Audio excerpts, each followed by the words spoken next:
এটা হচ্ছে চৈতন্যহাট বাজার। আমরা এটা হচ্ছে আমার বন্ধু মিজানের দোকান। মিজানের দোকান থেকে কিছু জিনিস নেব। অর্থাৎ আমার মাইক্রোফোন টেকফোনগুলো এখানে দোকানে থাকে। তো এখান থেকে নিয়ে আমরা চৈতন্যহাট বাজার থেকে চলে যাচ্ছি হেঁটে হেঁটে মাঠের মাঝখানে ভিডিও বানাইতে, যেখানে একটা আশ্রম আছে, বলাই সাধুর আশ্রম। আর এটা হচ্ছে চৈতন্যহাট বাজার, যেখানে প্রতি শনিবার ও মঙ্গলবার বাজার হয়। এখানে মাছ, শাকসবজি সব ধরনের জিনিসই পাওয়া যায়। এটা ঐতিহ্যবাহী চৈতন্যহাট বাজার বললেই চলে। মাঝ বাড়ির আশেপাশে অলিতে গলিতে হেঁটে হেঁটে যাচ্ছি ভিডিও বানাইতে সেই বলাই সাধুর আশ্রমে।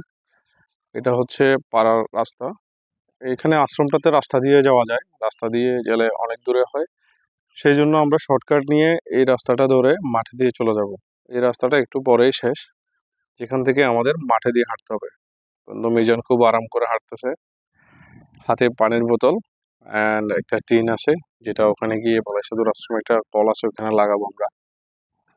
আমিও হাঁটতেছি, খুবই গরম পড়তেছে, প্রচুর গরম, 45 ডিগ্রির উপরে তাপমাত্রা। এমন তাপমাত্রায় যাচ্ছি ভিডিও বানাইতে, রোদের মধ্যে হেঁটে হেঁটে একদম মাঠের মাঝখানে নিরিবিলি একটা পরিবেশে চলে যাব। আর এই রাস্তাটা দেখুন কত সুন্দর, গাছের ছায়া আছে এখানে, পাশে বাগান, একটা নতুন বাগান হয়েছে, পেঁপে বাগান। আর পাশে এদিকে দেখা যাচ্ছে অনেক সুন্দর সুন্দর রাস্তাটা, দুই পাশে সারি সারি গাছ লাগানো, খুবই সুন্দর লাগতেছে রাস্তাটা। রাস্তাটা দেখতে খুব মনোমুগ্ধকর লাগতেছে, যদিও একটু গরম, প্রচুর রৌদ্রের তাপ, তাপের মধ্যেও ভালো লাগতেছে এই রাস্তায় হাঁটতে। একটু একটু বাতাস ছিল, তাই আমরা এদিক দিয়ে হেঁটে হেঁটে চলে যাচ্ছি। আর এই রাস্তাটার হাঁটা ঠিক এখানেই শেষ হবে, এই বাড়িটার সামনে থেকে। তারপরেই আমরা মাঠে নেমে যাব। চলে আসলাম মাঠে। মাঠে দেখুন একদম বৃষ্টি হওয়ার পরে ঘাস, তারপর বিভিন্ন গাছপালা ছোট ছোট, যেগুলা জমির আগাছা বলা হয়, অনেক সুন্দরভাবে উঠে গেছে। আর এটা হচ্ছে একটা ভুট্টা ক্ষেত, এখান থেকে ভুট্টা কেটে নিয়ে এসে ভুট্টা গাছগুলা মৃত অবস্থায় দাঁড়ানো, শুকিয়ে গেছে অনেকটা। কখনো গাছের ছায়ায়, কখনো রৌদ্রে হেঁটে যাচ্ছি মাঠে মাঠে। মাঠের চিকন চিকন যে রাস্তাগুলো থাকে মাঠের মধ্যে, ওই চিকন চিকন রাস্তাগুলো দিয়ে হেঁটে হেঁটে যাচ্ছি আমি আর আমার বন্ধু মিজান। প্রচুর ঘামতেছি কিন্তু, গরমে একদম ঘেমে শেষ একবারে মোটামুটি। এতটাই গরম পড়তেছে, অসহ্যকর, এটা সহ্য করার মতো না, খুবই কষ্ট হচ্ছে এখান দিয়ে যেতে। দুঃখের বিষয় হলো তারপরে ভিডিওতে আমরা লাইক কমেন্ট শেয়ার পাই না আপনাদের। এখন উঠবো রাস্তায়, এদিক দিয়ে এতক্ষণ মাঠে দিয়ে হেঁটে হেঁটে আসলাম, সামনে একটু করে রাস্তা আছে, রাস্তায় উঠবো, রাস্তায় উঠে চলে যাবো। এগুলো হচ্ছে এখানকার গ্রামের বাড়ি। এটা হচ্ছে একটা কালী মন্দির, রক্ষা কালী মন্দির। এটা প্রচুর গরম পড়তেছে, গরমে ঘেমে একদম শেষ, এই যে প্রচুর ঘামতেছি। এটা রক্ষা কালী মন্দির না? তো আমরা এখন রাস্তায় উঠে গেছি, এই অল্প একটু রাস্তা দিয়ে হেঁটে তারপর আবার মাঠে নেমে যাব। রাস্তা শেষ, আবার মাঠে হাঁটতে হবে। ওই যে আমাদের গন্তব্যস্থল বলাই সাধুর আশ্রম, একদম মাঠের মাঝখানে দেখা যায়, ওইটাতেই আমরা যাব। একটা টিম নিছি, এটার একটা কাজ আছে, ভিডিওতে দেখাচ্ছি এটা একটু পরে ওখানে গিয়ে। আর শর্টকাট নেওয়ার জন্য মূলত মাঠে আসছি, মাঠের মাঝখান দিয়ে হেঁটে হেঁটে যাচ্ছি। নাহলে বেশ কিছু রাস্তা রাস্তা দিয়ে আসা যায়, রাস্তা দিয়ে আসতে গেলে সেটা অনেক দূরে হয়।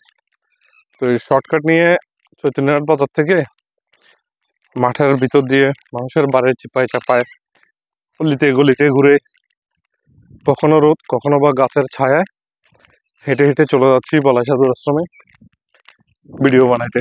ওখানে একটু ঠান্ডা পরিবেশ আছে, ভালো লাগে। মূলত হচ্ছে ওখানে এই জন্য যাওয়া, পরিবেশটা উপভোগ করার জন্য। খুবই সুন্দর একটা জায়গা, যদিও আশ্রমটা একটু ছোট, কিন্তু ওখানে একটা বটবৃক্ষ আছে, বট গাছ, ওটার ছায়ায় খুবই শান্ত পরিবেশ, এবং চারপাশে সবুজে ঘেরা মাঠ, এদিকে ফসল হয় ভালো। ওখানে গিয়ে ঠান্ডায় কিছুক্ষণ বসবো, ঠান্ডা হাওয়া খাবো, হাওয়া খেয়ে খেয়ে ভিডিও বানাবো, এটাই আর কি। এই দুইটা পিলার এখানে দুইটা পিলার দেখা যায়, দুইটা পিলারের মাঝখানে আছে মাটির নিচে গ্যাসের লাইন, এই দিকে গ্যাস গেছে। আমরা খুবই কাছাকাছি আশ্রমের, মাঠ দিয়ে হাঁটে হাঁটে যাচ্ছি।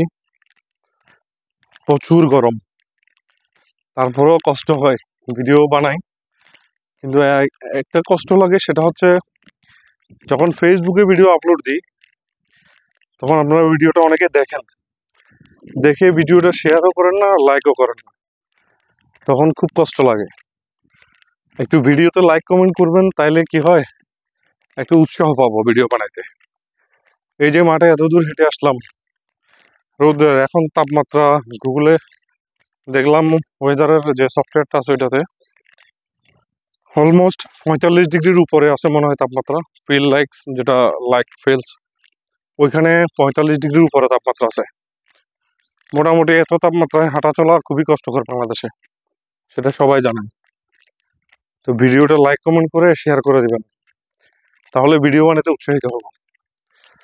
তো চলে আসলাম আমরা এখন এই যে বলাই সাধুর আশ্রম, এখানে চলে আসলাম। একদম চারপাশে সবুজে ঘেরা মাঠ, দেখেন রাস্তা থেকে অনেক দূরে চলে আসছে। ওই যে রাস্তা, ওইখানে দূরের রাস্তা, রাস্তা থেকে অনেকটা দূর হেঁটে মাঠে আসতে হয়। এখানে এটা হচ্ছে মূল আশ্রমের জায়গাটা। এখানে একটা এই যে বট গাছ আছে, বট গাছটাই মূলত এখানে অনেক ছায়া দিচ্ছে। পাশে আরো গাছ আছে, একটা জাম গাছ, আম গাছ, এরকম অনেকগুলো গাছ আছে। পাশাপাশি এখানে এসে ঠান্ডা পানি খাওয়ার জন্য কোনো টেনশন হবে না। এখানে একটা কল আছে, কলের পানি খুবই ঠান্ডা থাকে। বন্ধু মিজান একটা টিন নিয়ে এসছে, যেটা কলের উপর লাগানো হবে। তো এটা হচ্ছে মূল আশ্রম। আশ্রম দেখতে চাইলে আসতে পারেন, তবে এখানে কোনো আড্ডা দেওয়ার জায়গা না। আমি জাস্ট ভিডিও করার জন্য আসছি। আমাদের এলাকা থেকে একটু দূরে, এটা অন্য একটা পাড়ায়। এখানে যারা যারা আসতে চাচ্ছেন তাদেরকে আমি ভিডিও শেষে অ্যাড্রেসটা বলে দেব। আশ্রমটা যদিও ছোটখাটো, কিন্তু খুবই সুন্দর একটা জায়গা, খুবই সুন্দর, খুবই সুন্দর, এটা বলার মতো না, মানে ভাষায় প্রকাশ করা যাচ্ছে না, এতটা সুন্দর, এতটাই নিরিবিলি। বন্ধু মিজান এখন টিনটাকে প্রস্তুত করবে। আমরা একটা দড়িও নিয়ে আসছি, টিনটা ঠিক কলের এই জায়গায় লাগাইতে হবে। এটাই, এই যে মাথায় লাগাবো, যাতে এখানে পাখি বসে তো অনেক সময়, এই যে পাখির পায়খানা করে দেয় এখানে, ওই কাঁচরাগুলো যাতে ভিতরে পানিতে না যায়, সেই জন্য এই টিনটা নিয়ে আসা। টিনটা এখানে লাগাই দেবো, যাতে এখানে আসলে সবাই তো এমনি পানি খায়, মাঠে যারা কাজ করে অনেকেই, তো এটার জন্য আর কি। চলো বন্ধু, টিনটা এখন ফিটিং করি। বন্ধু মিজান এখন কলের টিনটা ফিটিং করতেছে, যে মানে বেঁধে দেবে আর কি, এটা দড়ি দিয়ে আটকাই দেবে। খুব সুন্দরভাবে আটকানো হবে আশা করি। আটকাই দিলে কি হবে, এখানে পাখিরা আর বসতেও পারবে না, বসলেও আর সমস্যা হবে না, নিচে কোনো কাঁচরা আসবে না আর। পাখি যখন মল ত্যাগ করে, ওই মলগুলো নাইলে কলের ভিতরে চলে যায়। অনেক সময় এখানে দেখলাম, গত 2 দিন ধরে আসি, দেখলাম এটা এই পরিস্থিতি।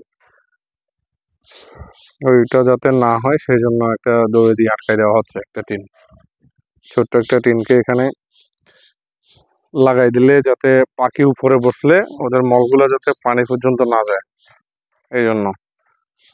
আর এই কলটাকে ছায়া দিয়ে আছে একটা আম গাছ, খুব সুন্দর একটা আম গাছ, ছোট, আম টাম ধরে নাই এখন মনে হয়।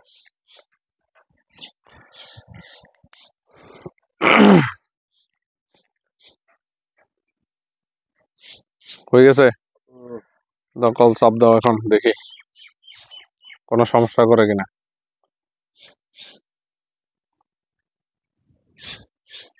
এটা কলটা হচ্ছে মূলত আশ্রমের, এটা আশ্রমের জায়গা। এখান থেকে এই যে গাছের সীমানাগুলো, পুরো এরিয়াটা এখানে আশ্রমের জায়গা মনে হয়। আশ্রমের জায়গাতে কলটা বসানো আছে। আমি গত 2 দিন যাবত এখানে এসে কলটার পানি খাইছি। পানি পান করার পরে দেখলাম পানিটা খুবই ঠান্ডা থাকে এখানে, এত সুন্দর। এই যে দেখুন পানি আসতেছে।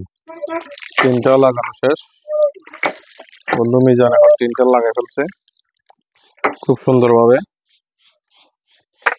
তো যারা এই বলাই সাধুর আশ্রমে আসতে চাচ্ছেন, বাইরে থেকে যদি আসতে চান, তাহলে চলে আসবেন চট্টগ্রামের মিরসরাই উপজেলার চৈতন্যের হাট বাজারে।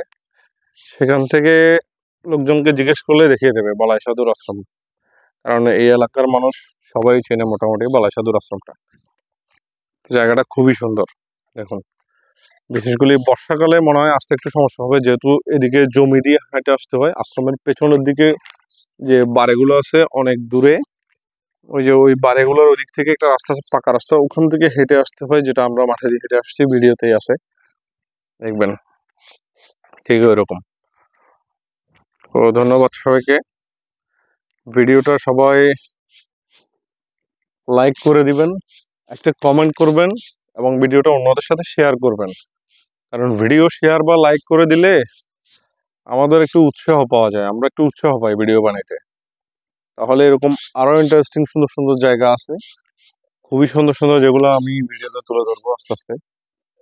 আপনাদের সবাই সাপোর্ট চাই। ধন্যবাদ সবাইকে, ভালো থাকবেন, সুস্থ থাকবেন।